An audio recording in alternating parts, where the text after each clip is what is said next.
What's up, fellas? Cool Mario here, and welcome to another episode of Paranormasight, the 7 Mysteries of Honjo. And now, you remember how last time we were following the story of two detectives who found another dead police in the park with seemingly no evidence on who committed the crime. And yeah, that's where we left off before. You have to remember there's multiple branches. So I guess we'll find something maybe in this branch or this one to unlock further in this one. To me in June are sorting through the facts at the scene of an Officer Honjo. Yeah. What I just told you. Oh, I'm sorry, it's been a while since I've gotten to this game. Just saying, this game has very interesting achievements. Like, I got an achievement for not playing the game for 3 days, and it said, don't give up yet. Very interesting. Area, what voice did I give you? I think it's a very honest man voice. Okay, so let me get this straight, boss. The right of resurrection really exists, and to use it, you have to kill people using the power of curses from the 7 Mysteries of Honjo. And the curse you have is from the story of the Evergreen Peach that's sold in this area. Is that right? Yeah, pretty much. You're quick on the uptake. You weren't your usual silly self when you were explaining, so I knew you were telling the truth. I'm never silly. The only thing I have trouble believing is that you're taking this occult stuff seriously now. I mean, talk about paranormal. I thought you didn't believe in any of that. It's not that I don't believe in it. My familiarity with it is why I've tried not to get too close. Are you just being a sore loser, not used to admitting you were wrong? No, shut up and listen to me. No point in trying to hide things anymore. We won't get anywhere if you don't understand this, so listen up. Please, just listen. You don't have to keep saying it, I'm listening. We don't have time to waste. We'll talk as we walk. Hey, wait for me, boss. Start running off in another direction. Oh, sweet, yeah. Ryogoku Bridge. There's some good music.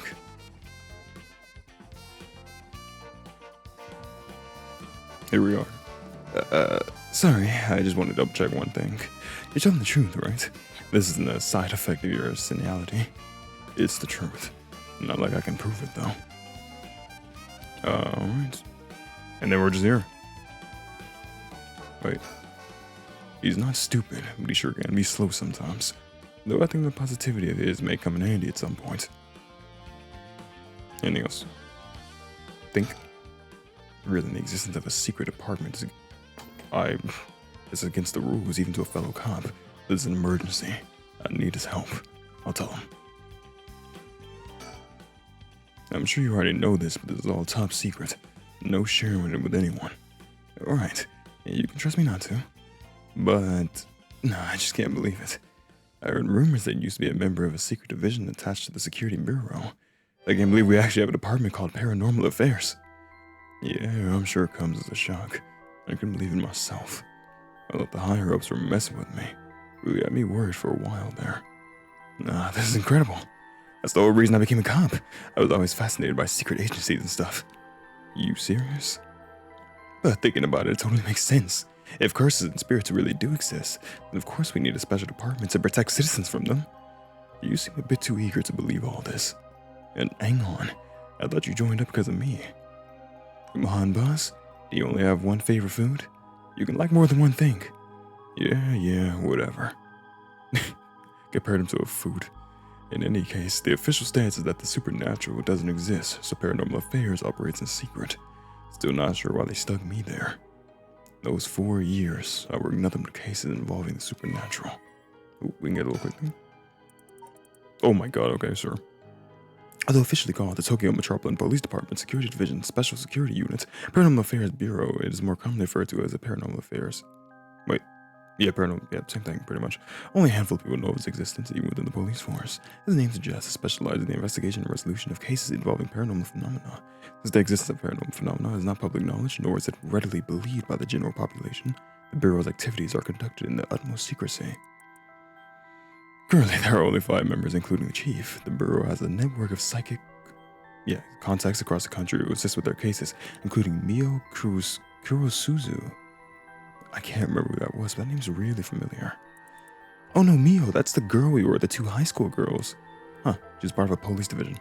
Bro, when it takes investigation to any suspicious stories that cross their desk, though the vast majority turns out to be hoaxes, due to the sheer volume of cases closed-lipped to experienced detectives without paranormal abilities of their own, such as Tetsuo Tsutsumi, are sometimes assigned to investigate.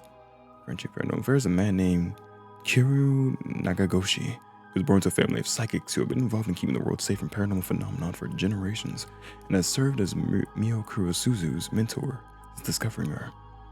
Kuru is an elusive figure. Very few have met him in person, and he is rarely seen in the office. It's said this is because he has often been the target of curses. However, some theorize that is in fact because Kuru is not actually of flesh and blood at all. His seat in his office is usually occupied by a Nyu, a legendary creature found in Japanese folklore. The Nyu resembles an ordinary white thrush and acts as a Kuru's messenger, leading to bizarre scenes of police officers earnestly reporting their findings to a bird. The term Nakagoshi case serves as a code name used to refer to cases under investigation by paranormal affairs. So, do you have it? Have what? Spirit sense, of course. Are you what they call spiritually gifted? Nope. I've never felt anything at all. Even if I did, it'd be a lightweight at best. One beer and I'm down for the count. Oh. Is that how people in the field quantify someone's spirit sense? Like how much liquor they can handle? Nope, that's just me. Though it'd help get the point across. If you remember, our good friend of Shoko Okie, the very first character we saw, also measured spirit stuff with beer and alcohol. I wonder if her and this guy know each other, maybe. Oh, sorry. Seems like I keep disappointing you. No, it's not your fault, boss. At the risk of disappointing you yet again, I'll tell you one more thing. Spirit sense is actually something you're born with. It's tough to develop it later on. What? So there's no hope for me? No, say it ain't so. Of course you were interested. Well, you never know. You may have some hidden potential. I know the high schooler who got so much spirit sense that she works on the front lines. I say work, but she wasn't paid because it was supposedly part of her training. Yikes. And that seems like it'd be in violation of Article 69 of the Labor Standards Act. Well, you really know the law. No comment. Even the occult field has workers' rights issues, huh? That sucks, actually. Let's see. Oh. Just a guy standing there, which I think we know that guy. Someone's watching us. It doesn't seem like they're gonna run. Let's just keep an eye on them for now. Oh, let's just ignore the person standing there watching us. Got you. Alright. Yeah. So, what do we do now? We've got this rite of resurrection and the curse echoes of the 7 mysteries of Honjo. The curse is being spread out around the city is a bit of an emergency. It's that bad? I'll put it this way. It's like handing out guns all over town. Jeez, that's real bad. It is. So we need to find the source and put a stop to it before something terrible happens. Usually that'd be a job for paranormal affairs, but I'll talk to them on our way here. The main team is tied up till tomorrow night. So they told me to deal with it myself. Said it'd be fine to have some experience. I don't know why. A lot of this game reminds me of JoJo poses. What? Then that overtime you mentioned means... Yep. You're gonna help me out, partner. Alright, let's do this. You seem a bit too eager to dive into all this. You really have no reservation to work in a case you know nothing about. You said this was an emergency. I didn't think we had a choice. I'm just trying to be logical about this, boss. You really are something. It might actually be nice having you around. I thank you. Doesn't seem like they're gonna run. Alright, just seeing, just checking up on them. No one else around. So, what exactly do we do? If these curses are connected to the 7 mysteries, then people who have the others should all be here in town. Right. If there's 7 of them, that means there are 6 more out there. And we have to stop them all before they kill anyone with their curses. If we can, we should find and collect all the cursed stones. But boss, from what you said earlier, killing a curse bearer gets you closer to completing the rite of resurrection. Won't your life be in danger if they find out you're a curse bearer? Pretty much. We can't let that happen. Should you even be out here right now? I'd only be a waste of time. The mystery of the one-sided reed is associated with the Ryogoku Bridge. I was hoping we'd be quick enough to run into the one-sided reed's curse bearer. No such luck, it seems. I'm just gonna ignore that guy over there that happens to be staring at us while we're talking. about curses, also in the exact area that we're looking for curse users. But if nothing else, maybe word will spread that the cops are on the lookout and people behave. And that's putting a lot of trust in whoever these other people are. But it's possible that other curse bearers with the same idea will come here. Talk to anyone you see who seems suspicious, like that shadowy figure standing behind you. That means someone who may have the power of a curse. Understood. In that case? Oh, thank you. Why don't I ask that guy who's been watching us this whole time? You noticed him too? Good luck. Hey, you there. Sorry to bother you, but I've got some questions. I'm with the police. Thanks for your cooperation. We'll be asking you a few things, Mr. Yutaro Namagaki. That's your name, correct? Yes. I don't mind answering your questions. You're a detective. Did something happen? Oh, right. Lots of things have been happening around here. Like people dying. So, what's the make of this guy? Boss, let's talk to the guy. Is there a normal case I'd be fine letting him take the reins? The curses are involved here. Now just take over. The man identifies himself as Yutaro Namagaki, a 21-year-old college student. He was watching us so calmly. We need to be careful with this guy. So, what is it you were doing here? It must be the incident at the former Yasuda Gardens. The dead policeman? I can't imagine a detective would come all the way out here otherwise. Huh? Say, Mr. Detective, have you ever heard of the Evergreen Beach? Answer my questions of Mr. Honjo, right? Don't rise suspicion. I mean, saving doesn't really matter too much, but why not? One of the 7 mysteries of Honjo, right? Why do you ask? I was just looking for it. Actually, I was wondering if either of you knew anything about it. Not here. If it's the Evergreen Beach you're after, you'd be better off looking around the former Yasuda Gardens than here. Oh, you know a lot about this. But that's what I thought. Detectives, you have the curse stone of the Evergreen Beach, don't you? How did you know? Ariel, you idiots. Well, that was much easier than expected. Oh, crap. Sorry.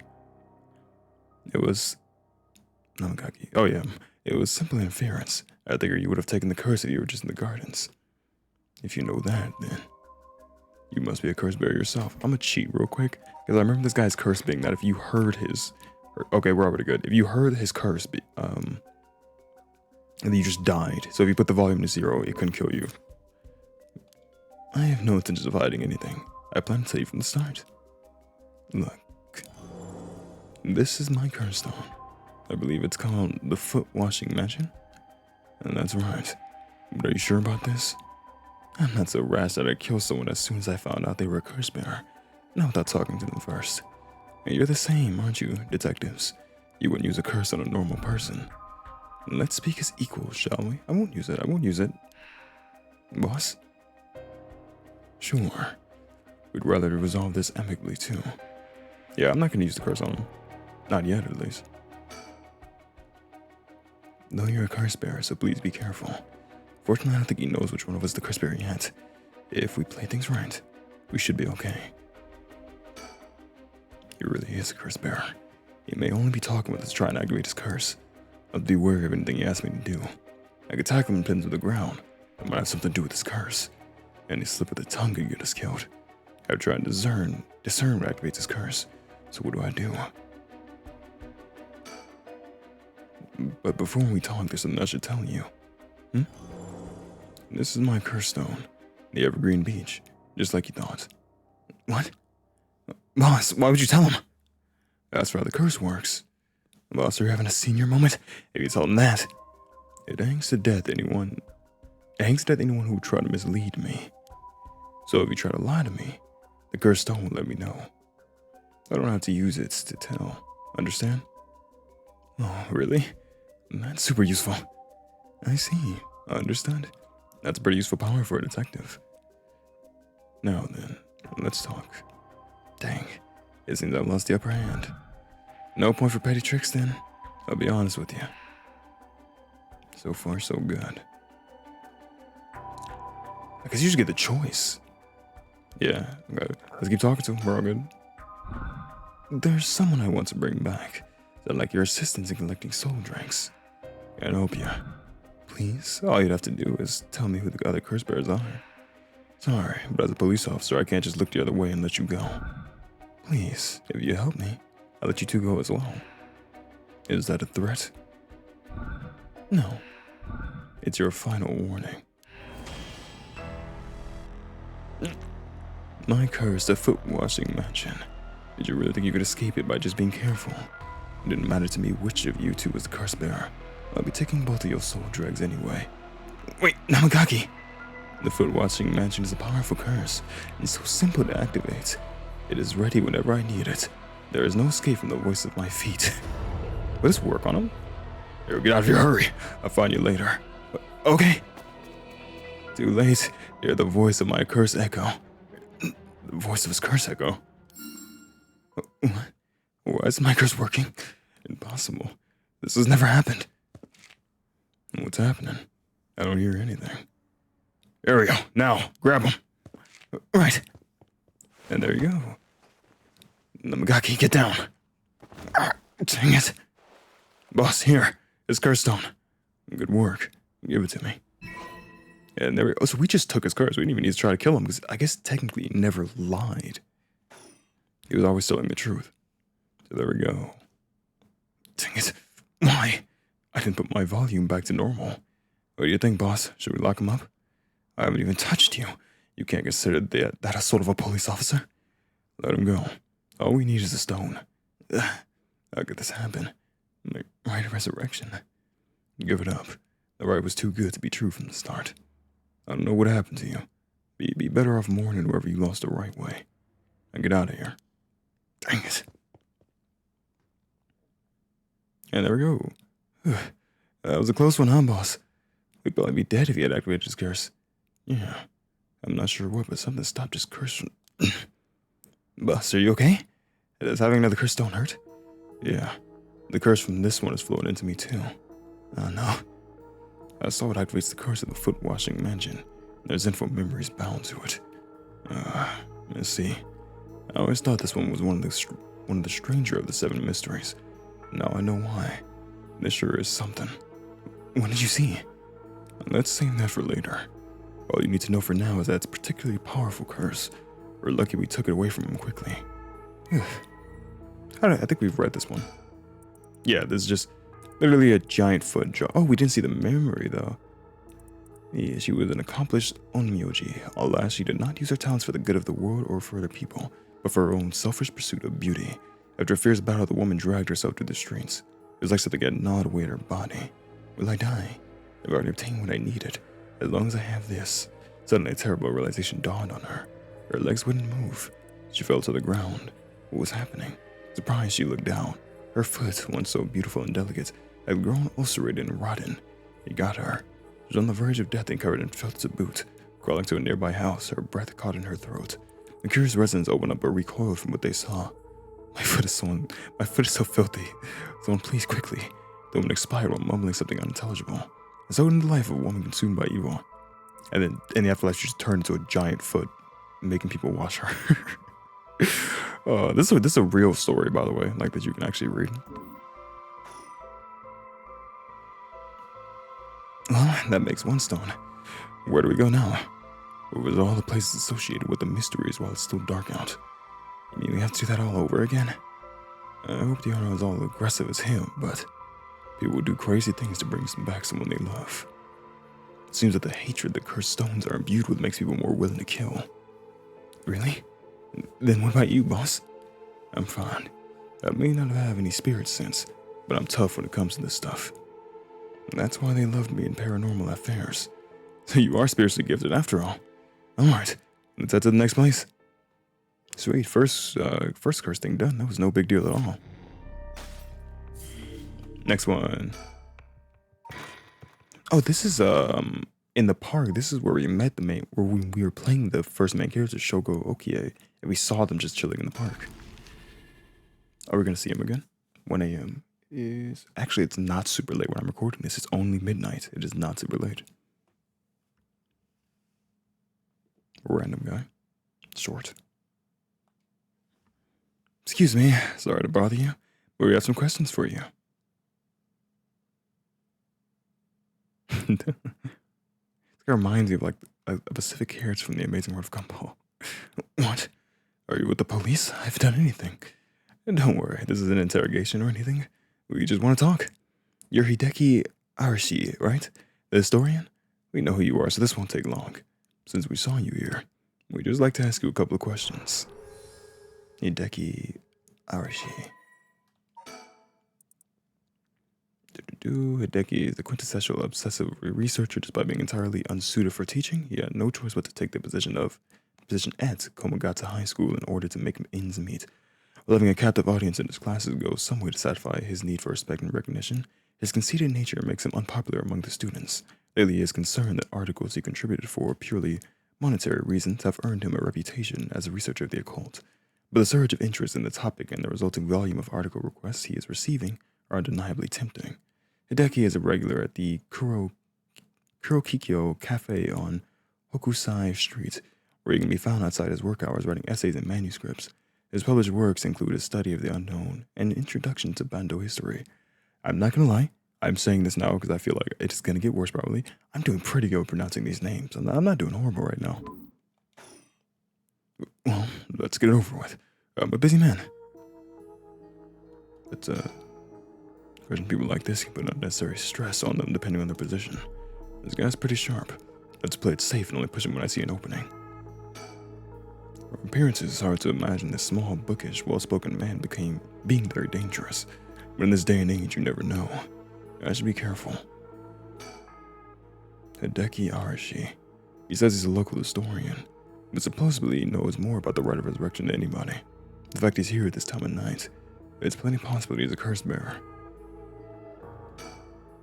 Yep. What were you doing? Now, Mr. Arashi, what were you doing here at this time of night? Doing research, of course. Day or night, information never sleeps. That's an admirable philosophy. You know your research has been quite the talk around town. What was it they were saying? You discovered something about some book. The Record of Fates. Right. You found some kind of ritual in the Record of Fates. Wait, don't tell me you want to know how to carry out the rite of resurrection too. To be perfectly honest, I'm tired of people asking me about it all the time. None of you even care about the local history.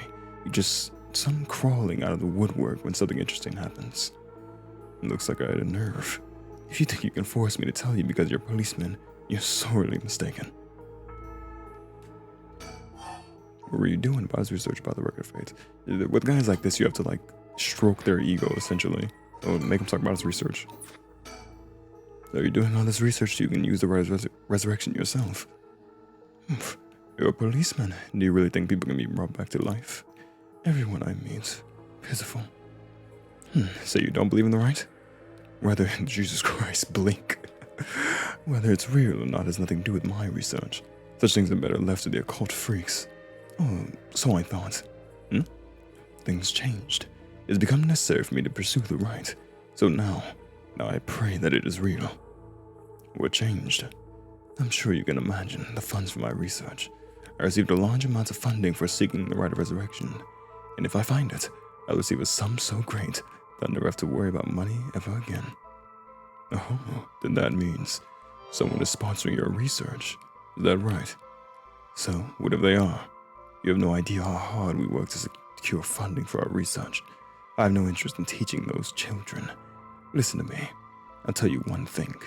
Those experts you see writing provocative books or spouting nonsense on TV to try and get popular, all of them are just trying to get the money they need to do their research. The popular the occult is, think something even remotely spooky can lead to big money.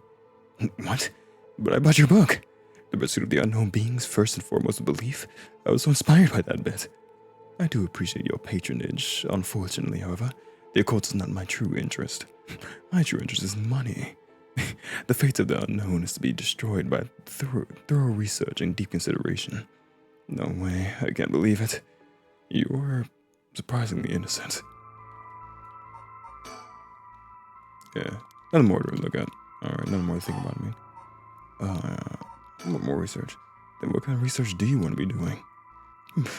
I'm sure it wouldn't interest you, but to put it simply, the focus of my research is how historical accounts transform to folklore over the years as they are passed down from generation to generation. What does that mean?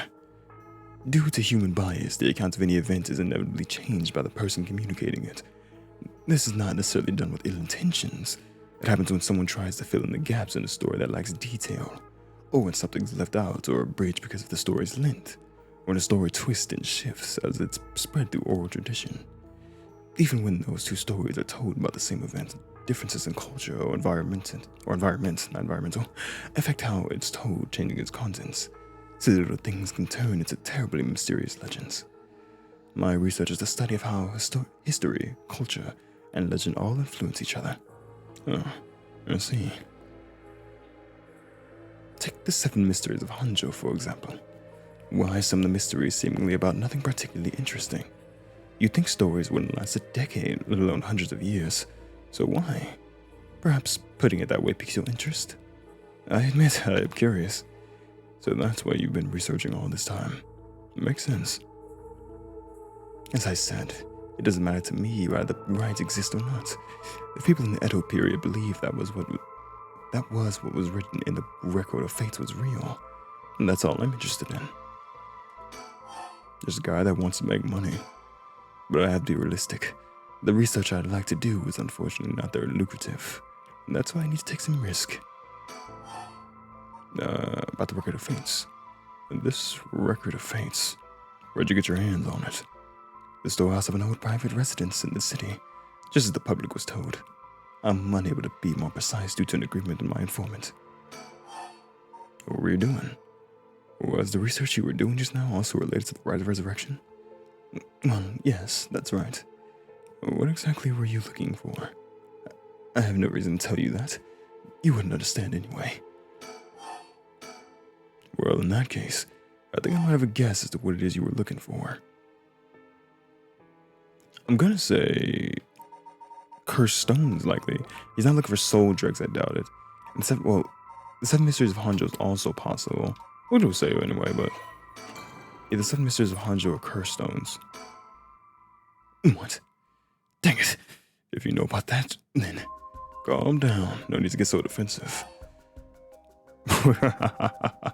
Let's just show it. Why not? And the last guy was super open. Let's just show it off. We both want information, right? Why don't we have a nice, friendly chat? A curse stone? You are a curse bear? A leaf? It is the evergreen beech, then. Yep. Will you show me yours? This is mine. The ever-burning lantern. Interesting. No. That's a tough one, isn't it, actually? I don't know if I want to tell him what my curse does, necessarily. Yeah, why not? Let's be so open.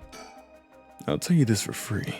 The evergreen beech comes from a man who was hanged for spreading false rumors, but the accusations against him were unfounded, and he died cursing those who deceived him. So that is a resentful memory held within the evergreen beech. The memories of the 7 mysteries are truly fascinating. If only I could collect them all. Do whatever you want, but you should know something. The stone of mine lets me curse anyone who tries to mislead me. What?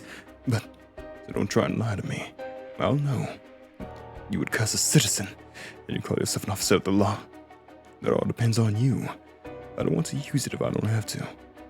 What is it you want? The cursed stones are dangerous. I'd like to confiscate yours. Excuse me, but my right. First, let me ask you something. You haven't used that curse, have you? No, of course I haven't, I swear. Okay, I'm curious, are we just gonna kill him? Like, this happens, is he just dead? 'Cause I don't want to, no, let's not do it, because I don't want to kill him. I think this is gonna kill him. I see. Good. Now, why don't you hand over that stone? Unless you'd rather try using it on me instead. Dang you.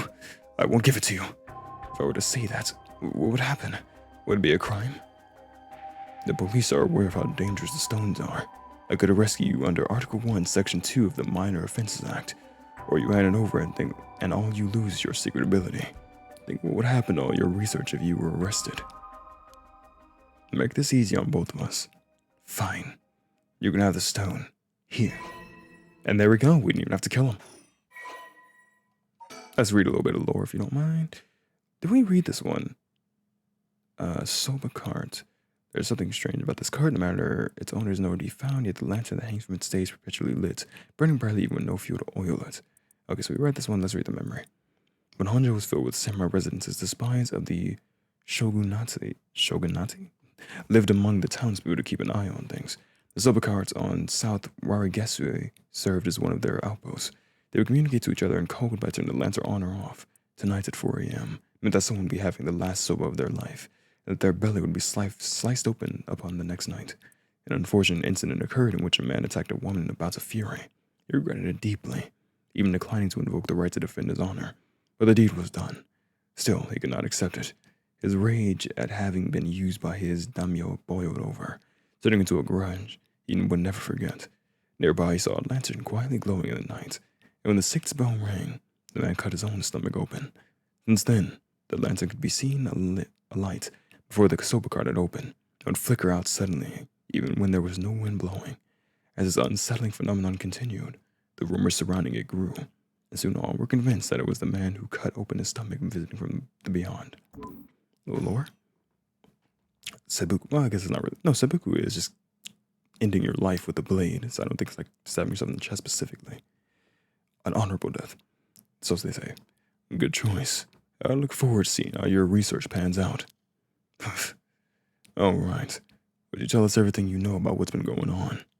If you help us out, we'll give you all the information we've gotten after we solve the case. What do you say? In that case, will you tell me about all the This guy's voice accidentally turned to a French accent. Will you tell me all about the resentful memories of the 7 mysteries? I believe they are the key to the secret hidden in the record of fates. Sure, why not? I'll learn about them as I collect the curse stones. There we go. Another person safely not murdered. Oh. But thanks to you, we learned a lot from him. I wonder.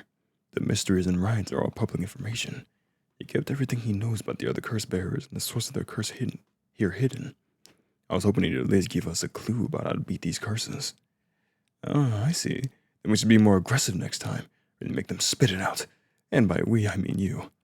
I'm guessing you want to save this curse. He wouldn't have told us anything, no matter what we asked. But now we know where he hangs out.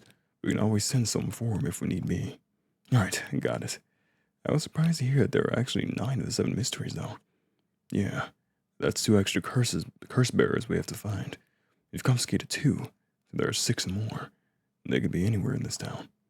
We have to find them fast, or they may start using the curses. No, I think we're already too late. Huh? I didn't tell you this, but there were some soul dregs in Namagaki's curse stone. Oh, really? Then you already killed someone with it? It's not much, so it probably wasn't a curse bearer. Crap. Well, we know who did it. We can make arrangements to take him into custody. We'll have Paranormal Affairs pick him up tomorrow. For now, we continue our research. Right. On to the next place. We just have to cross them off the list one by one. Oh, but, boss? Good to know we can use the Minor Offenses Act 1 to arrest people with curse stones. Why didn't we do that with Namagaki? It was probably made up. If we could do that, there'd be no need for Paranormal Affairs. What grounds would a normal detective have to put him under arrest? Oh, right. Yeah, I suppose that's true. Oh, I guess not. And there we go. Oh.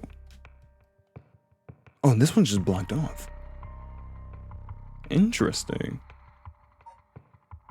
Alright. So, I guess, that's kind of cool. It's like a day thing. It shows that day's about to break for them. I guess we just go this one now, right? Because this one, I don't think we can do yet. Alright. And then there was this lady right here. This is the one who wanted to bring her dead son, her dead child back to life. Great thing. And this is like the detective we met. The son of Harushi Chigima was kidnapped. Oh no, she was kidnapped. A botched investigation by the police resulted in the child's murder. Never mind. 1 year later, Haru has hired a private investigator to help resolve the unsettled case. Later at night, while speaking to the detective at her home, something strange suddenly appears. Oh, okay, it's just happening immediately. Jesus, just open the chapter. Where does it end? Kill them, kill them. The flame bearers, kill them all. You've acquired the power of the The haunting clappers. You can use to kill those with a fire or fire starting device on that person. So she has like the hardest one. Red, red, red. Everything is dyed crimson. My home is burning to the ground. It's hot, so hot. I must call for help, but I cannot speak. My throat must be burned up from the smoke. No, I think I'm already on fire. That's right. I'll use the clappers. Clack, clack. Is anybody there? Clack, clack. Why is no one coming? I'm gonna burn to death. When did it come to this? Right. Her. It must be the work of that vixen who appeared suddenly and enchanted my lord. That witch. Those hauntingly cold eyes had my lord dancing in the palm of her hand. Perhaps I was also taken in by her. How many innocent people did I lure in under those orders? This must be karma. The sound of a heavy bell. It feels like my head will split open. Oh, right, the evening bell. That must be why nobody can hear the sound of my clappers. I've got to do it louder. I'm so sorry for being such a child and laughing at someone like clapping their clappers louder. Clack, clack. A murder symbol seeps to my soul like thick black tar. And there we go. Now, kill. Can you hear it, curse bearer? You who so strongly desires the right. Kill them.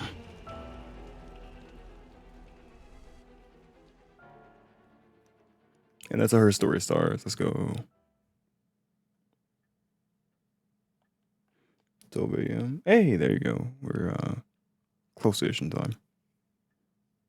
Reception room? Back with me, ma'am? Can't remember what voice I gave this guy. I gotta see him again.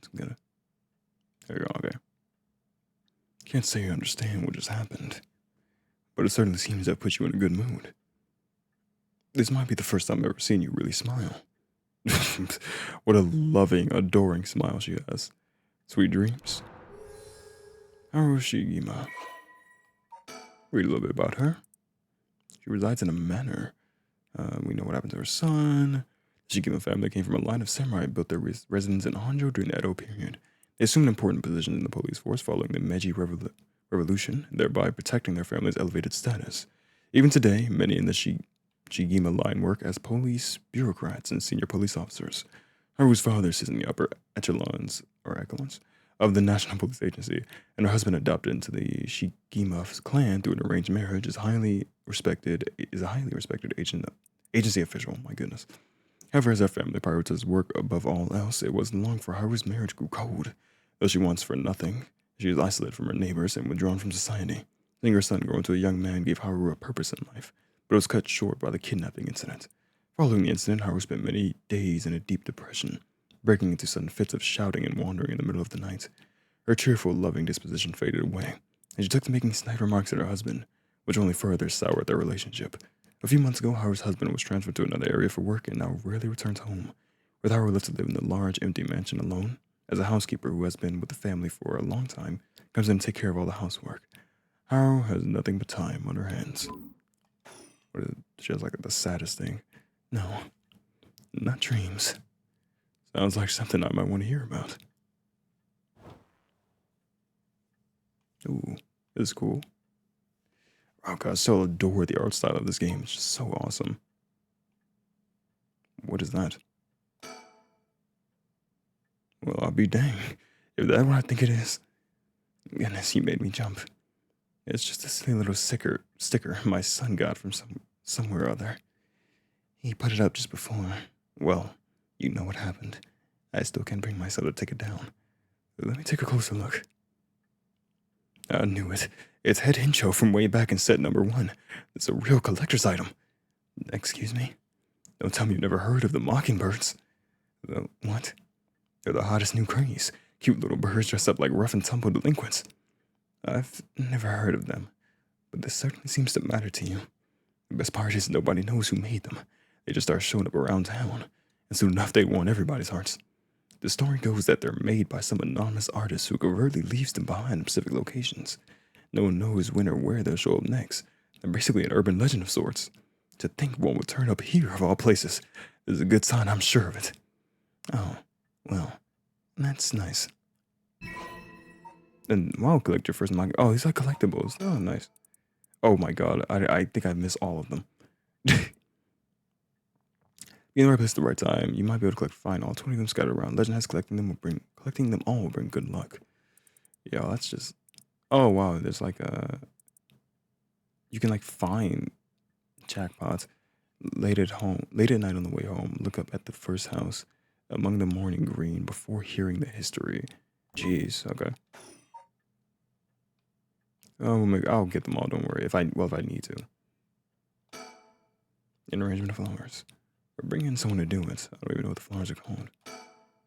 Stereo unit with separated speakers designed for home use. My husband insisted on buying one, even though he doesn't want to listen to music often. An old hanging scroll. I don't know who painted it. It's been hanging here since before I was born. In a minute, Richter. A fax machine. It can send images to other places along the telephone network. I don't really know how it works. Most houses don't have one. I really find a use for it. A fax machine is like, because Paranormasight, no, this takes place in like the 90s or early 2000s or something. I was going to say, a fax machine is just not, you don't use those anymore. Those are not in any home. They're probably in like one person, like just a couple old people's closet. The telephone is imagined as a private line. It's color television. Father bought one as soon as it hit the market. He likes to have the latest gadgets. Unlike the latest models, there is no remote control. We've had it for a long time. Back when it was new, we all gathered around it and marveled at it as a family. But Father and my husband being away so often, it quickly fell into disuse. Oh. The swinging of the pendulum echoes throughout the room. It feels livelier than usual with Richter here. Usually it's just me. Let me bring you up to speed.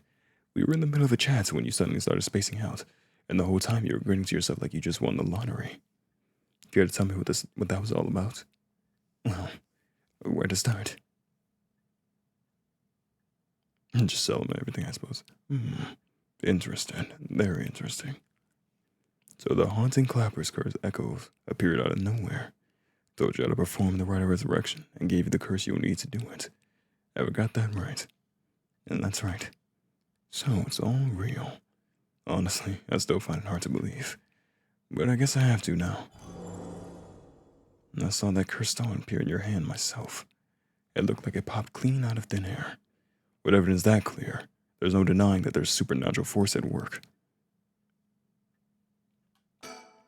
Speaking of him, private investigator I hired. A friend told me about him.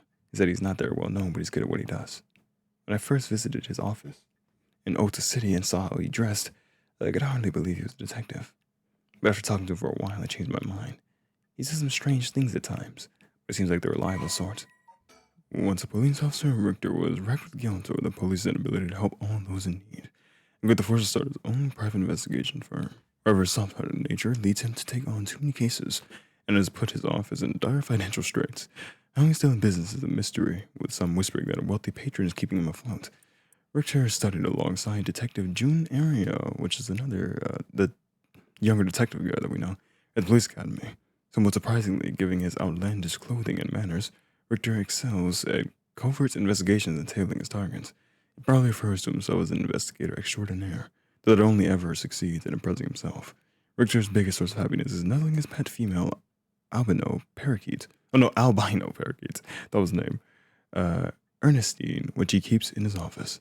He also enjoys collecting mockingbird stickers, a popular line of merchandise featuring birds inexplicably dressed like delinquents, and can be frequently cited searching around town for them. While out and about, Richter typically leaves the office, and more importantly, Ernestine, in the care of Amori, a junior high schooler who volunteered to assist Richter after being involved in the previous case. He actually seems like not a bad guy. But he probably is going to die, though. And then we just kind of read about his agency, which we'll do later.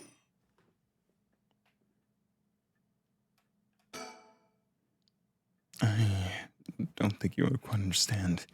Oh. This isn't about evidence, and it isn't about belief. It's more than that. I know it's real. The moment the curse appeared, I knew everything before it even said a word. It was already there in my head, as clear as day. You just knew, huh?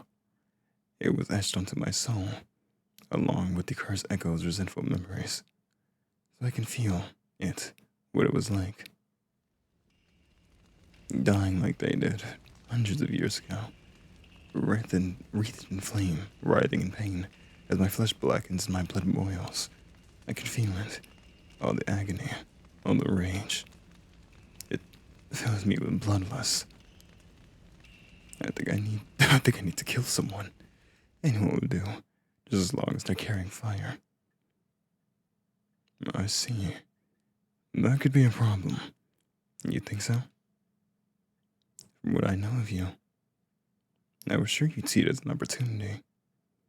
The stronger the desire to resurrect someone, the stronger the urge to kill. That's how it seems to me, anyway. Good grief. Talk about a spanner in the works. I say we take stock for a moment. Remind ourselves where we've come from, where we're going. That might be a good idea. Sweet. Alright. Is there anything else? Or yeah, no, just working.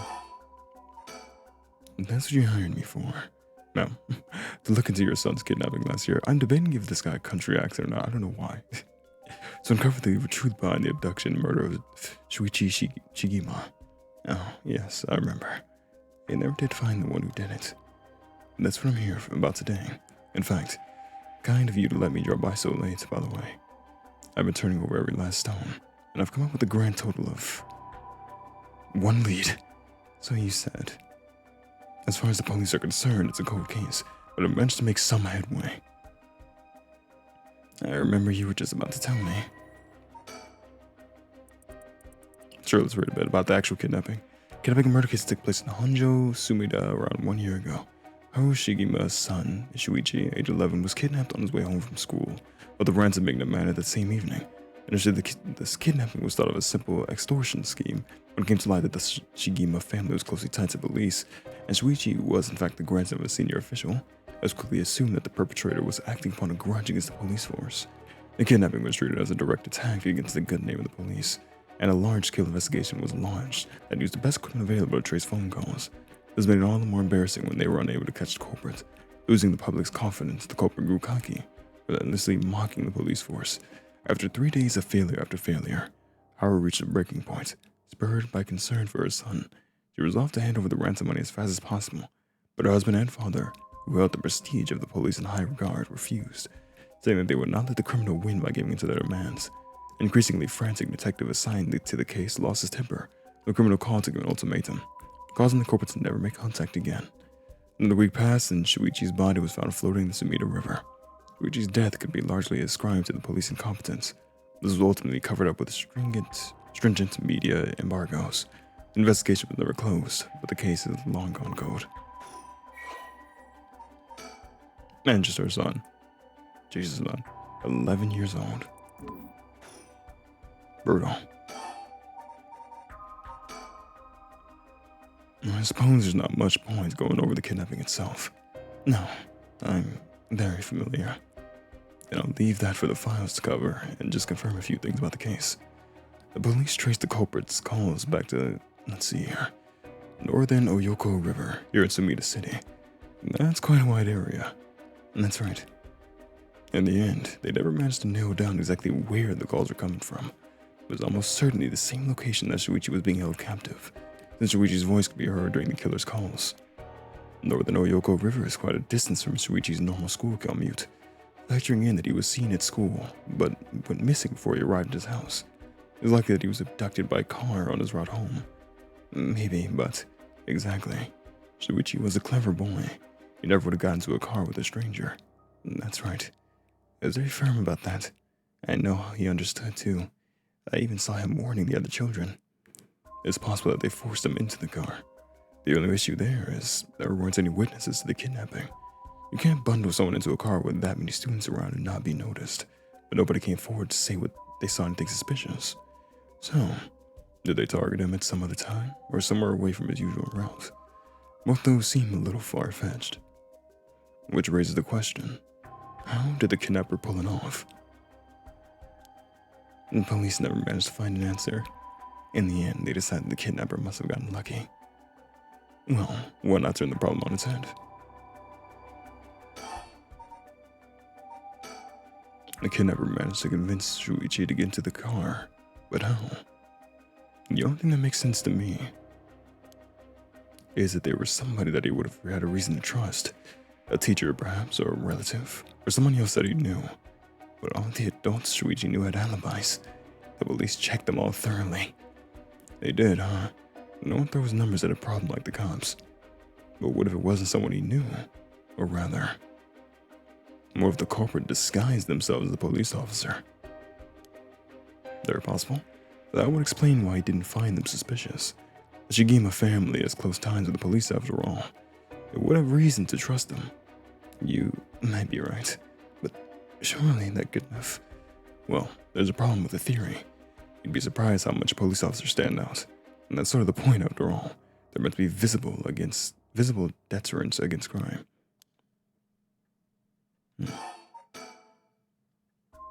But here's another interesting little bit of trivia I happen to know. When you ask people to imagine someone suspicious, nobody pictures women or children. Very true. Even kids who have been warned about stranger danger often subconsciously expect that danger to look like an adult man. Besides, Shuichi was the sort of boy who wanted to be a police officer when he grew up. He must have had a very strong sense of right and wrong. That's right. Wait, surely you can't mean... Now you're getting it. If, say, a young woman approached Shuichi, asking for help, what would he have done? If someone like that said they were lost and asked him for directions, would he have gotten into a car? He might have. My husband always told him that a man had a duty to watch out for women and children. You could certainly argue that kind of attitude is outdated nowadays, but if Shuichi believed it, then we might have something here. Then, you think the culprit was a young woman? But it was a man's voice on the phone. Two people. She might have been an accomplice, or maybe she didn't even realize she was being used. If anything, that would explain why she hasn't come forward. She herself might not realize she had anything to do with the case. So the question is, did anybody see Shuichi speaking with a young woman on the day of his disappearance? See, what I said about people's biases, that goes for witnesses too. And figured that maybe, if I started asking new questions, I might get some new answers. So I spent my day asking around Shuichi's school throughout, seeing if anyone had seen something. And one man thought he had. Do you mean he saw it happen? Well, I can't say that for sure yet. It turned out he wanted something from me, so he asked if we could talk in private. Ooh, flashback, alright. I'm really into this story. Maybe I should have done this one first. Several hours earlier. Alright, this should do. There's no one around. We can speak in confidence. Excuse me, what was your name again? This guy. Where did we see this guy? I can't remember. Jonoichi. Got it. Well, Jonoichi, I'm all ears. Just so we're on the same page. You're a private detective investigating Shuichi Shigema's kidnapping. Do I have that right? Of course. What else do I look like? A K-pop idol? Or a former Michael Jackson? Or a JoJo character that got lost? How should I know what a private detective looks like? Forget it. Look, I'll tell you straight. My life is in danger. I need your help. You'll excuse me if that caught me a little off guard. Let me ask you straight. Who was trying to kill you? The student called Michio Shirashi. Interesting. A schoolgirl, eh? Sounds like you've been naughty. It's nothing like that. That girl, she's a murderer. I'm the only one who knows, but I saw what she did. Michio Shirashi. I saw her kidnap Shuichi Shigema. Come again? I saw her talk to him on the street and lead him away. I didn't think much of it at the time, but then he went missing. She murdered him, I'm sure of it. Or at least, she's got something to do with it. And that's what you're here for, isn't it? And you can't let her get to me. If that's true, you've been sitting on some valuable information. Why didn't you tell anybody? Well, you see, if you can't explain that, I don't have any reason to believe you. I couldn't. She told me she'd kill me if I spoke a word. You're telling me a schoolgirl had you scared for your life? So you've been sitting here on all this time, and you think she's coming for you now that you spilled the beans? Yes, that's it, exactly. I'm begging you, don't let her get me. Arrest her. I'm telling you, she's a demon. Well, you seem to believe what you're saying, but it just doesn't add up. How could a schoolgirl have a fully grown man so terrified? You don't know what she can do. She'll curse me. Curse you? I'm sorry, but you're losing me here. It's true. Her house, it's... forget it. Why do I even bother? You seem dubious enough to believe me, but I should have known you'd never understand. Enough. I'll find someone else to help me. Hey.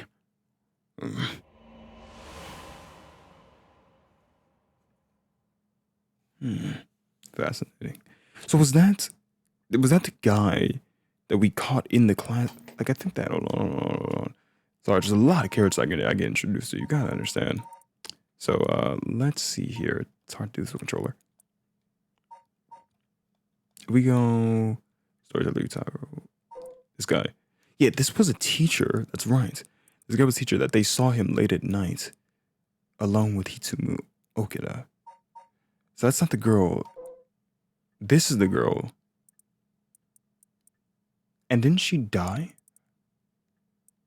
Yeah, this is so this girl right here, the one that committed suicide from our other protag, and then she wanted to bring her back to life, was the one that let the kid away. That's interesting though, because we never had anything about her being like strange. She was just growing more distant because she had an abusive stepfather, but nothing like, oh, look at this. I didn't realize this now. Michio carried an old talisman, a memento of her father, with her at all times. So did she have like a curse stone that she just wasn't using, but like this teacher knew she hadn't? Because there was a very interesting piece of dialogue where we caught him in the classroom with the other high school girl, where our protag said he's at it again. So maybe she threatened him with that. That's interesting. And that's about the long and short of it. I can hardly believe it. At the time, I thought his mention of curses was just crazy talk. But I'm starting to see that there might have been more to it. And then, if we can just find that girl, curse or no curse, if she was with Shuichi on the day of the kidnapping, there's a good chance she knows something. On top of that, I did some digging on the man I spoke to.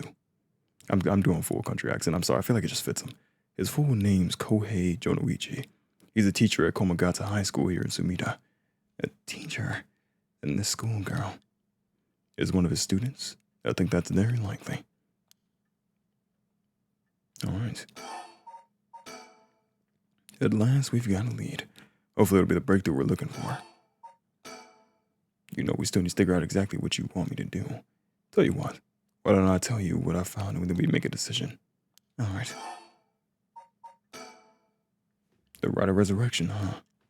I read about that in a cult magazine the other day. Apparently some old book showed up recently with all the gory details, and they say that the rite can be found somewhere in Honjo. I remember the first time you told me about that. It felt like my prayers had been heard, like I had hope, real hope for the first time. Ever since that awful day, I've wondered, what if I hadn't sent him to school? What if I just paid the ransom? Not a day goes by when I don't think that if I'd done something differently, Shuichi would still be alive. Also, I have got to say, I mean, I know this is like completely unnecessary and like, you know, not even something I should mention, but my goodness, Haru is an attractive woman. Like, wow. Anyway, you can't blame me. I just had to say it. I was just thinking it the whole time. I was like, man, I don't know. I think that's just my type. You can't blame yourself, ma'am. It was the culprit's fault, not yours. Though I know that won't help it any. Grief is funny like that. I'm guessing that's why you're after the right. I guess I didn't need to ask. It's written all over your face. I can tell how much he meant to you. But, and there's a big but, if this right is the real deal, you think it will mean killing someone or stealing their soul. She does not care. Is that a problem? If it comes to that, I'm afraid I'll have to stop you. Oh, that's a shame. A shame. And that's all? I thought if I'm going to be competing with other curse bearers, your detective skills might come in useful. You realize you're talking about ending someone's life, right? Don't you see an issue with that? I think any parent in my position would happily kill for a chance like this. That's so, is it? Dear, oh dear, what have I gotten myself into? If it makes you uncomfortable, then you won't have to get any blood on your hands yourself. I don't need you to kill the other curse bearers. I only need you to find them. I won't be part of the murder, ma'am. Not even for a client. I'll pay you. That's a shame. I'm curious. I mean, I don't think he'll change his mind with either of these. But I'll pay you. How much can I give you to change your mind? Sorry, ma'am, but not everyone has a price. I've got my policies and I stick to them. I see. I didn't realize you were so stubborn. Let me say, though, it's not like I don't get what you're going through. As long as you're not killing anyone with your own hands, maybe I can help you out. What do you have in mind? Well, how about stealing someone else's curse stones after they filled it with soul dregs? If that was all you were after, I could lend you my services guilt-free. If the other curse bearers want to kill each other, that's their business. I'm not trying to be a hero here. I guess there's no guarantee a stolen curse stone will work, but we can worry about that later. Honestly, that's a pretty good way to keep your conscience clean.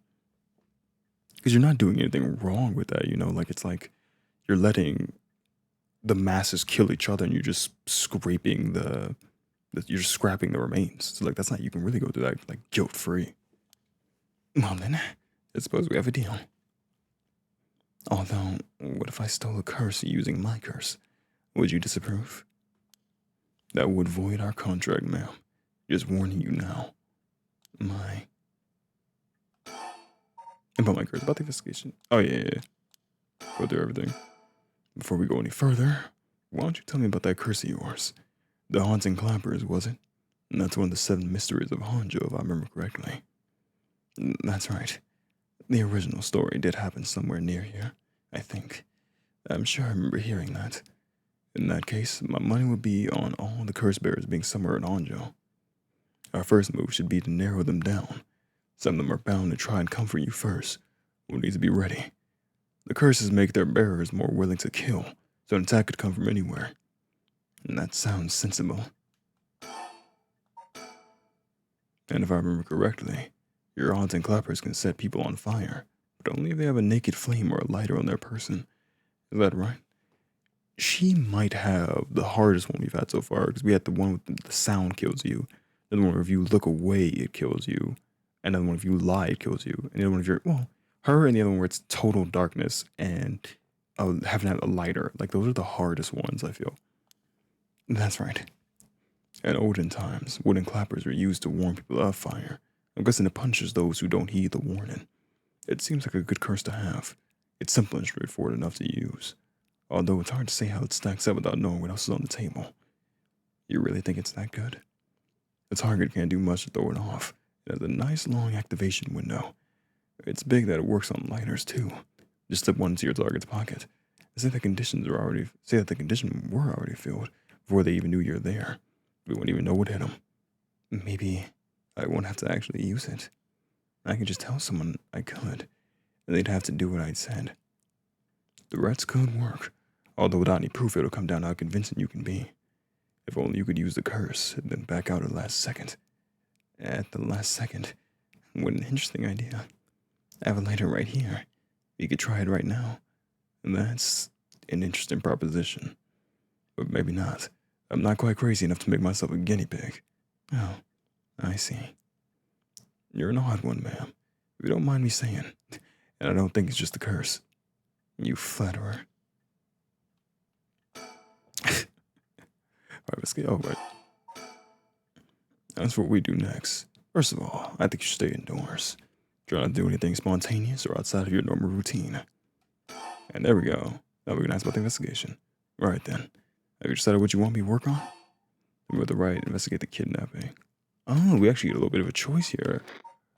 Okay, so I'm guessing like a split path.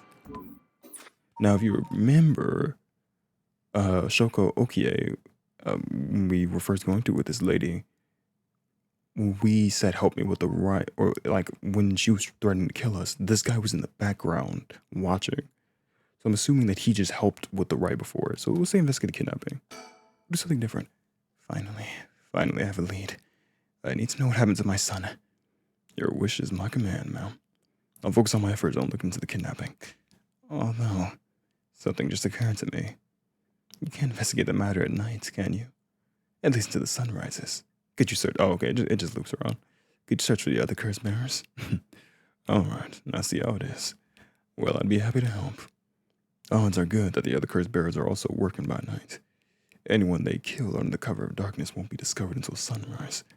I bet they'll be trying to do as much as they can before morning comes. So it's settled then. I'll look into the other curse bearers by night. And once the city wakes up, I can start asking questions. I'll investigate the kidnapping as well. I'll even try to find Miss Shirashi as part of the bargain. Thank you. That's more than enough. Now then. Now I should get to work. There's only so much time before sunrise. I'll call you if I find out anything new. You stay here and keep a lookout. Alright. There's no telling what kind of curses you might find out in the streets tonight. Don't go outside if you can help it. And try to be ready for anything. I will. Well, if that's all, I should be going. And there we go. Look how many routes started. Now this is all going to interlink, I suppose. A nice thought. And I'm assuming she still goes out. I feel like she has the, I don't want to say best reasons. Everyone has their own reasons that I kind of respect in some way. But I think she has like the most painful reason because she did lose her child. And like her life just slowly turned to worse and worse. It's been almost an hour since Richter left. He promised he'd call me if anything happened. But he hasn't. So all I can do is wait and wait. I'm waiting for Richter to contact me, but he hasn't. Okay. And I mean, I'm assuming all these are like the exact same thing. Should I put a record on? No, it's too late for that. I'm not in the mood for music anyway. Flowers put me at ease, just a little. I seem to often feel anything from it now. You just look around, you want to watch TV? There's nothing on at this hour. I see no point in turning it on. You can watch the Midnight Channel. Well, it's not really foggy or raining. The ticking seems so loud. It just goes to show how quiet it is. Oh, the newspaper. Come to think of it, I never offered him any tea. Not that I ever learned how to make it. It's the simplest thing in the world. What's this? A newspaper? It must have fallen off the chair. Yeah, why not read it? I'm saving to see, but why wouldn't you read it? It's a newspaper. I leave even here for the guests. I hardly ever read them myself. I think I've taken the time to go over one in years. In fact, well, it's not like I have anything better to do. Oh, wow, okay, why not? Let's look at the bottom top. I don't really watch much television. It feels as if all the information in the world gets passed through that little black box. Father stopped them from reporting on the kidnapping. Back when it happened, I was glad about that. Less fuss. It'll stop now. Everyone attends high school now, even girls. Universal education policy, they call it. The country's gotten rich enough that every child can go to school. Education is the backbone of modern society. If you want to work for a good company, you have to get into a good university. With more people in the running than ever, the competition to get into those universities has gotten fierce now. The new generation is rebelling. Schoolyard violence and delinquency are on the rise. But my boy was too sensible to get mixed up in any of that. I don't want to read anymore. It'll only remind me of him. Oh, we can look at this again. Now the comedy boom is over. All the comedians are flocking to other genres. The cult seems really popular at the moment. Look at all these paranormal specials.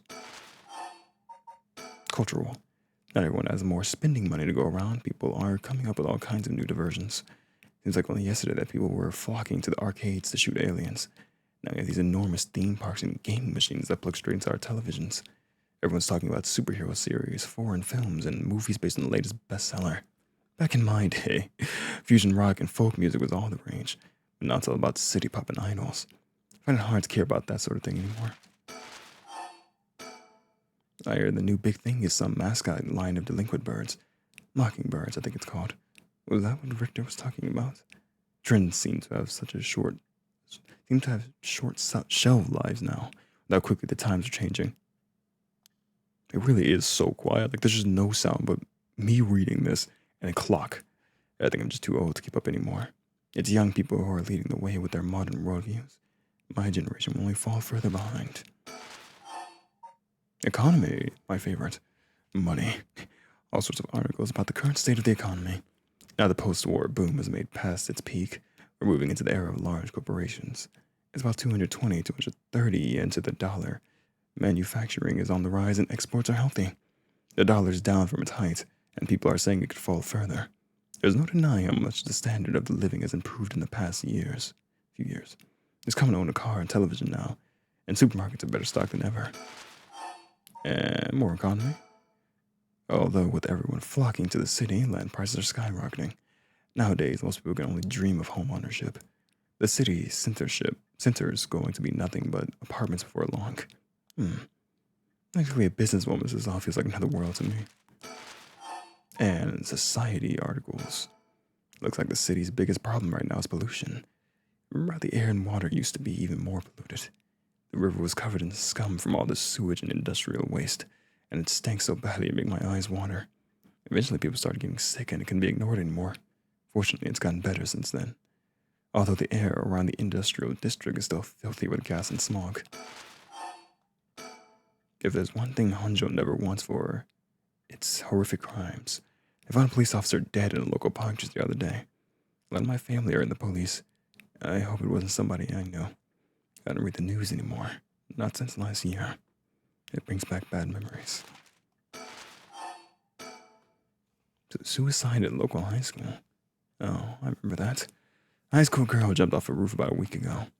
She was bullied, I think. Or maybe it was something about exam pressure. Wait, but no, this can't be right. Her name. Yeah.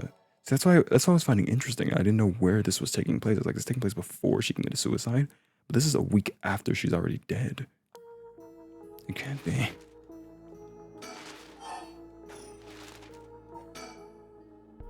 Michio Shirahashi, the same girl who witnessed my son's kidnapping, committed suicide last week.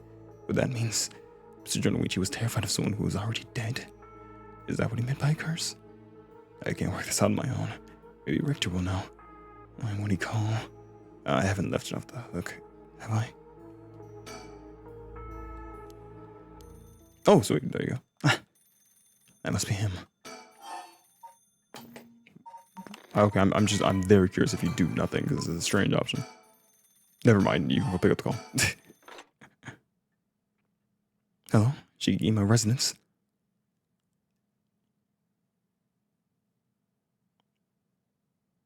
Haru Shigima. 2 a.m. It's about 1 over here. Komogata Bridge. Oh, okay, so they met up. Richter called me out to meet him. We came here to Komogata Bridge. Richter, there's something I need to tell you. Funny, I was just thinking the same thing. Look around a bit. The Sumida River. The water's filthy and horrid, but at night when it's still, it looks almost peaceful. Can I ask you something, ma'am? Is the Sumida River what you Honjo folks picture when you think of home? I couldn't say. All I can tell you is I can hardly stand the sight of it. Right, should have guessed.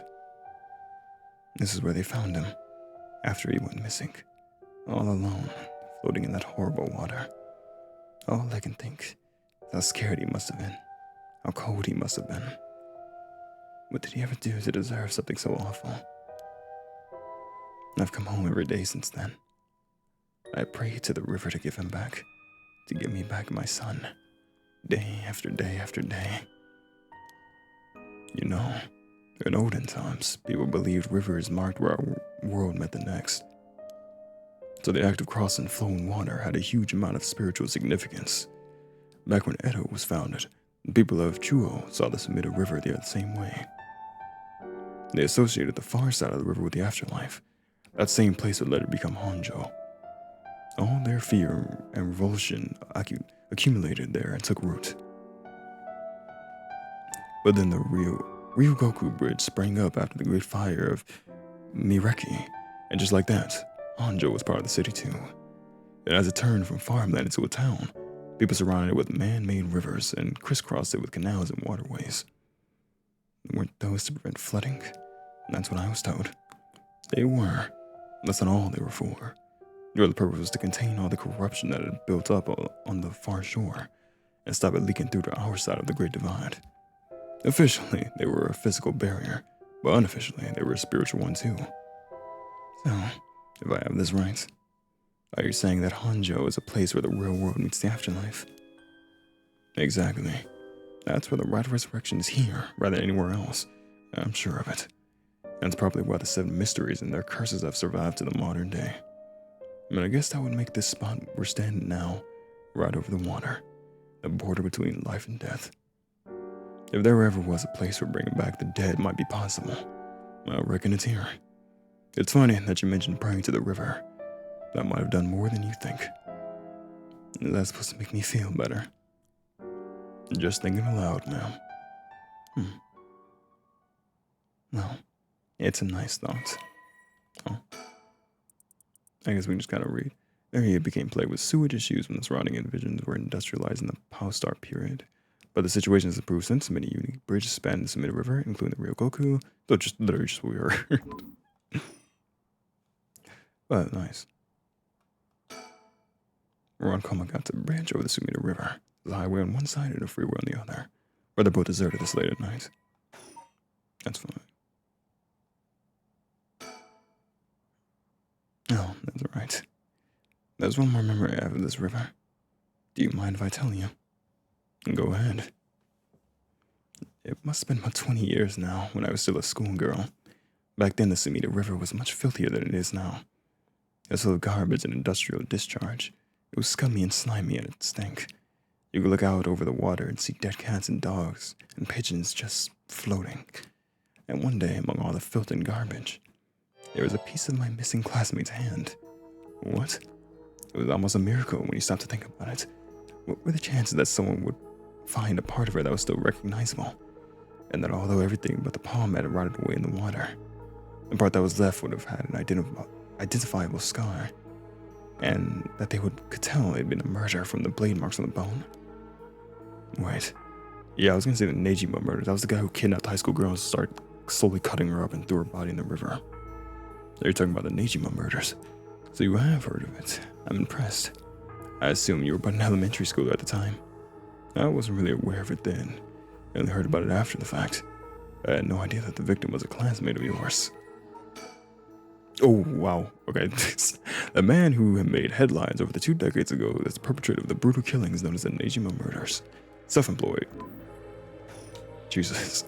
To be fair, or to be honest, it was all a bit of a blur. A wave of chaos just parting around me. Something like that. They said the rest of her body must have sunk to the bottom of the river. They combed the riverbed, but they only ever found pieces. Everything else must have rotted and floated out to sea. Afterwards, I heard that all the divers who had been looking for her fell ill. A sorry story for everyone involved, huh? It's funny. Everyone thinks the river's filthy already, so one more piece of garbage won't hurt. But every little bit makes it worse. It's a vicious cycle. I know I wouldn't want to go rooting around down there myself. That's right. Which is why the riverbed is the last place anyone would go looking. Or so was the killer's thinking, I suppose. The times were changing quickly back then. Things were confusing. Everyone seemed to be in a bit of a hurry. Young people were moving to Tokyo in droves. Some even ran away from home to make it in the big city. And they made it easy targets for bad people. A lot of them ended up disappearing without a trace. You see, back then, if you chopped the body up into tiny pieces and threw it in the river, it would rot quickly and discreetly and sink to the bottom, never to be seen again. Are you saying what I think you're saying? They arrested him shortly after, Fumichika Nejima, the man who killed my classmate and cut her into pieces. He was so methodical about it, it couldn't have been his first crime. And people began to wonder how many other girls he murdered the same way. The police never found any evidence of other murders in the end, but the river knows the truth. How many corpses has it swallowed up over the years, I wonder? That same thought spread throughout everyone's mind, and they started to avoid this area. So really, this river has been rank with corruption for decades now. Or at least, that's how it seems to me. Well, was that interesting? Well, I can see why you don't have any good memories of this river.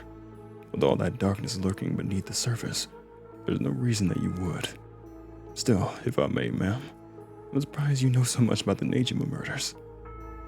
But how can I not? After all, I was the one who found the hand. The police actually wrote me a thank you letter. They said it was only thanks to me that they managed to bring Nejima to justice. That was the only time my father ever said he was proud of me. Oh, I guess it just wasn't the killer's day. Sometimes I wonder if he resents me for it. Heavy. Some things are paranormal, some things are just like real horrific events. Not that in particular, I mean, that was just made for the story, but you know, that's the type of stuff happens. This is me, the river, nothing but awful memories of it. And I guess we can actually finally talk to Richter. He's gazing down the water. You go first, I'll go first. Again, this doesn't matter. You go first, though, out of respect. Please, go ahead. Alright, then.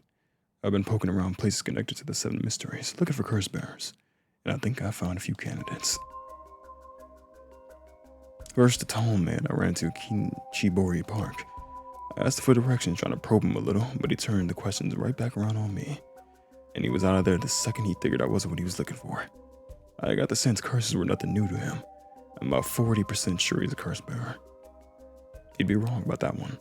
There's this middle-aged guy I saw on Southbury Guestwick Street. There's no question about this one. He had one of the curse stones in his hand. He had a nervous air about him, too. It was clear he was up to some shady business. Gathering soul drugs, I'd bet. He'd make a good target. Next up's a pair. A young man and woman I saw around Ryogoku Branch. This time the man came up to me and asked me flat out if I was a curse bearer. I told him I didn't know what he was talking about, and he backpedaled and left. Looks like they look around there often. Look for kindred spirits would be my guess. Though it didn't seem like they were quite working as a pair. Gathering soul drugs in a group might be a decent idea if you can make it work. But with things being how they are, it's gotta be hard to find folks who one can trust. They've got brass though. I don't know what their deal is, but I'd sure like to find out. Last is 2 detectives I've seen sniffing around. And the police are involved? Not necessarily. A body turned up in a local park a few days ago, so they might just be looking into that. Still, park's got ties to one of the 7 mysteries. Might be it was a curse that did the guy in. And if they're sending in detectives from the head office, then something's gotta be up. How do you know where they're from? Let's just say that when you're in this business, there are some faces you get to know. Anyway, that's everyone who's caught my eye. You found all of them in so little time. I really did hire the best. It's all in the name, ma'am. Richter Kai, P.I.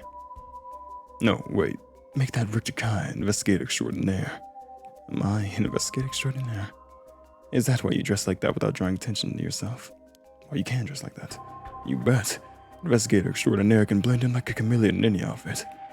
Well, that aside, I feel like it's kind of that thing where like it loops around the human brain, where you look so out of place that if you turn around and saw a guy like that, you're gonna think, oh, that guy's not following me. This guy's like a cosplayer.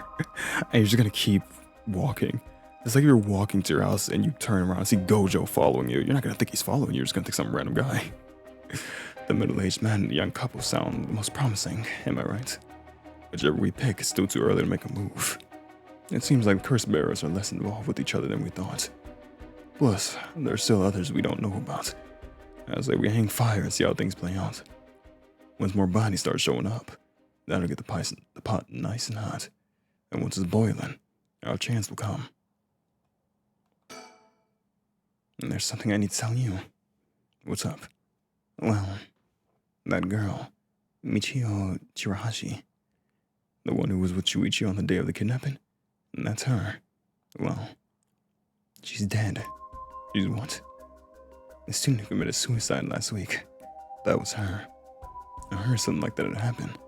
Never got the name, though. Talk about bad luck. We finally get a lead only to find it's turned into a literal dead end. Unless her death was the whole reason Jonoichi was so shaken up. He said she was going to curse him. Was he talking about her taking revenge for me on the grave? It seems like we're back where we started. Not necessarily. That teacher knows something. I'm sure of it. At the very least, I put money on him having something to do with Miss Shirahashi's death. That's why he's so scared of being cursed by her. I see. And also, something tells me you know more about your son's kidnapping. In any case, I think I've got a good idea of what he's hiding. Call it a hunch. A hunch? Well, more of a theory. Care to take a guess? I can guess. I can't say for certain, but...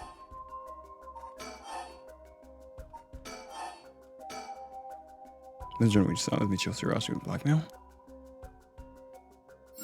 Ah, there we go. So I was thinking the other way around, but yeah, he likely silenced her with something threatening her, which might have been her final push to also take her own life. Jonoichi knew about Mr. Shirashi's connection to the kidnapping, and used that to blackmail her into doing his bidding. It made her feel so trapped she took her own life to escape. That's my read on it. And despicable. Well, it's just a theory. Right now, I think we need to have another chat with Mr. Jonoichi. Is something wrong? Not really. It just struck me it's been 20 years since the Nejima murders. So it has.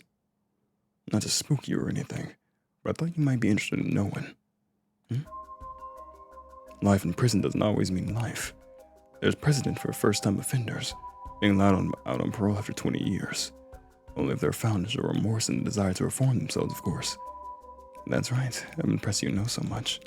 Still, it's hard for someone with a criminal record to reintegrate into society. They've been trying to fix that recently. Imagine inmates with jobs and accommodation. Oh, really? They keep an eye on them, of course, and make them report in for regular checkups.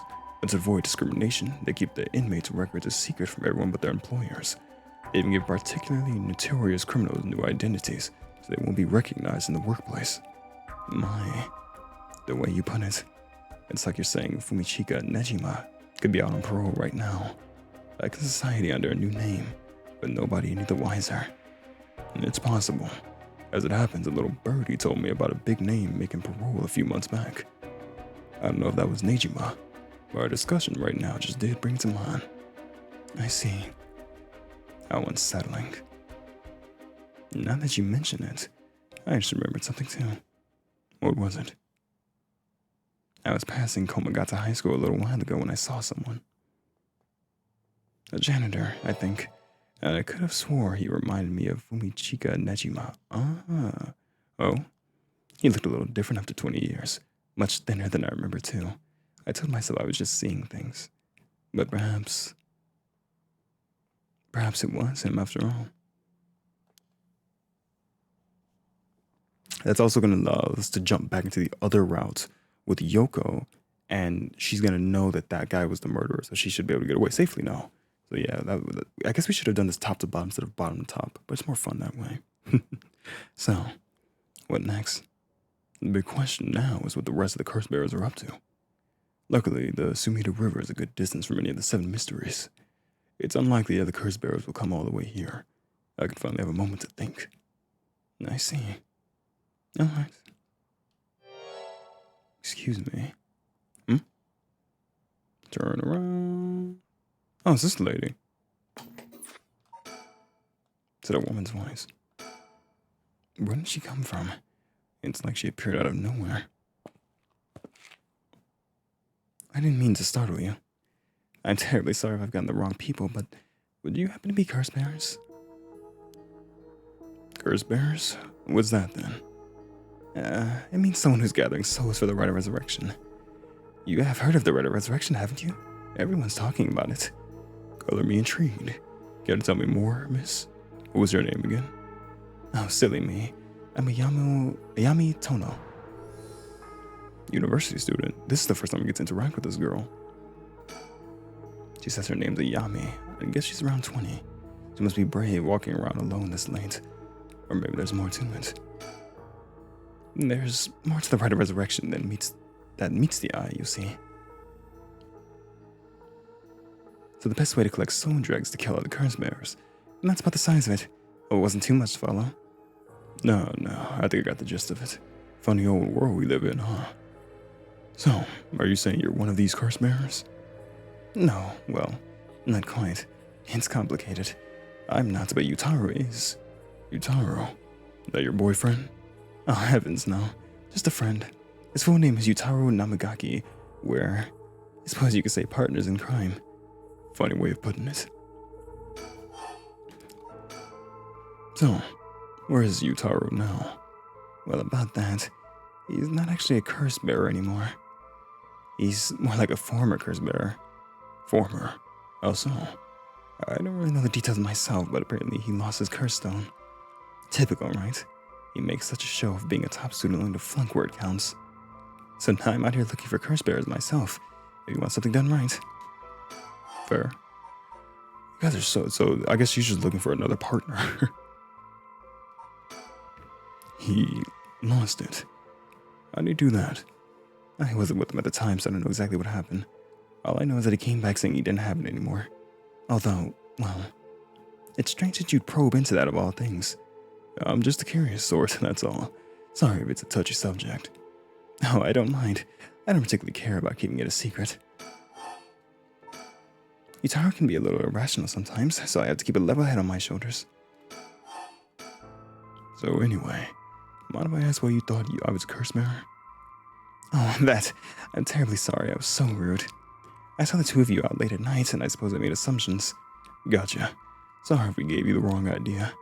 Out of interest, what was your plan if we did turn out to be curse bearers? Great question. And the answer is, I was going to ask you very nicely for your curse stones. And you thought we could give them to you? Just like that? Well, maybe not. But you know what they say, you never know until you ask. You must really love your boyfriend if you're willing to try something that risky. Oh goodness, no, we're just friends. My life doesn't revolve around him, you know. Anyway, you aren't curse bearers, so I'm just bothering you, aren't I? Please ignore me. By the right of resurrection. So, what are you trying to do with this right of resurrection? Well, Yutaro has his own plan all laid out. I don't know if I can get behind it, though. It seems, how do I put it, self-centered? I mean, if you got a chance to resurrect the dead, it'd be a waste not to use it on someone that really matters, right? So I was planning to steal this curse stone at the last second and use it for myself.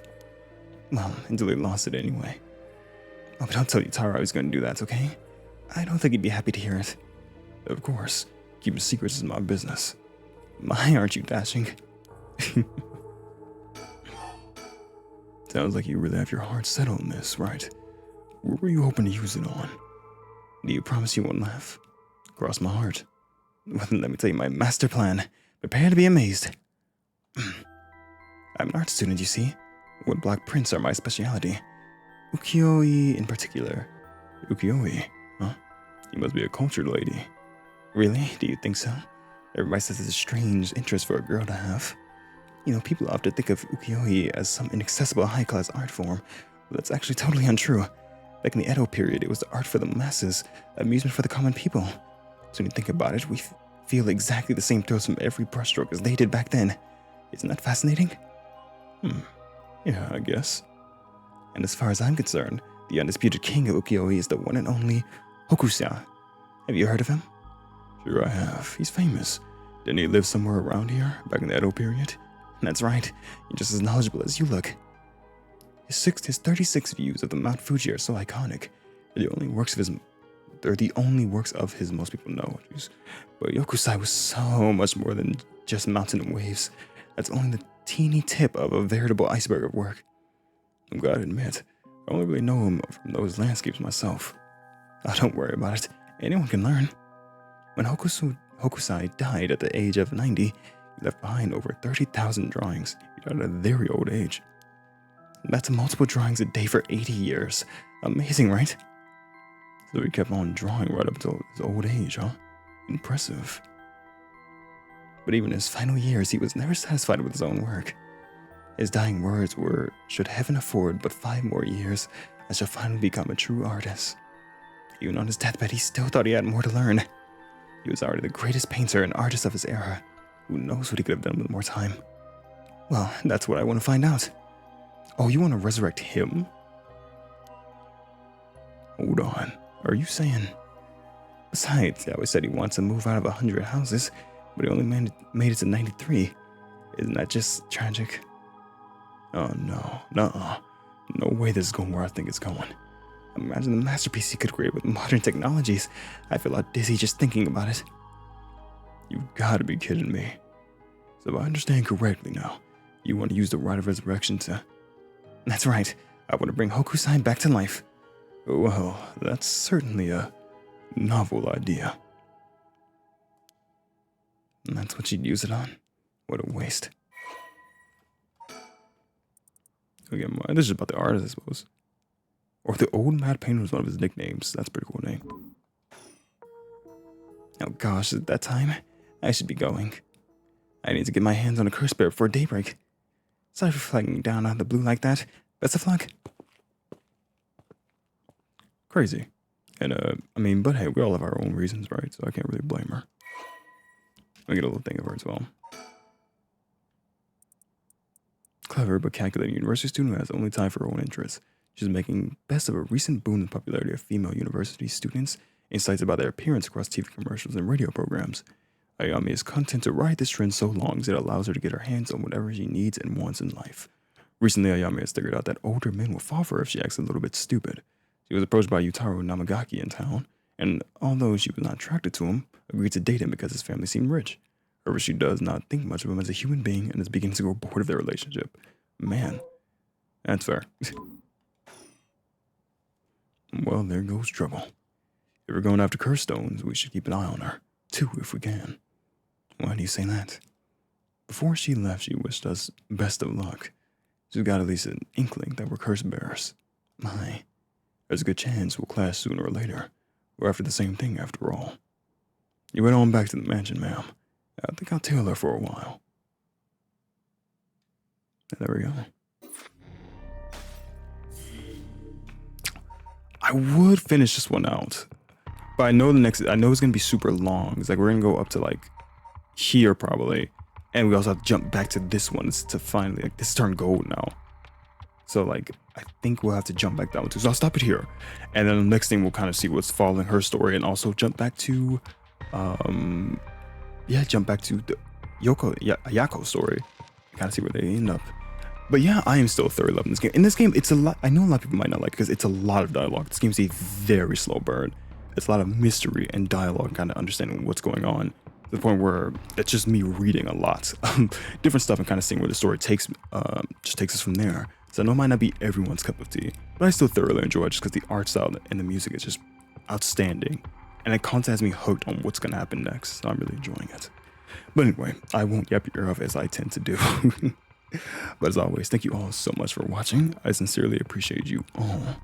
And farewell for now.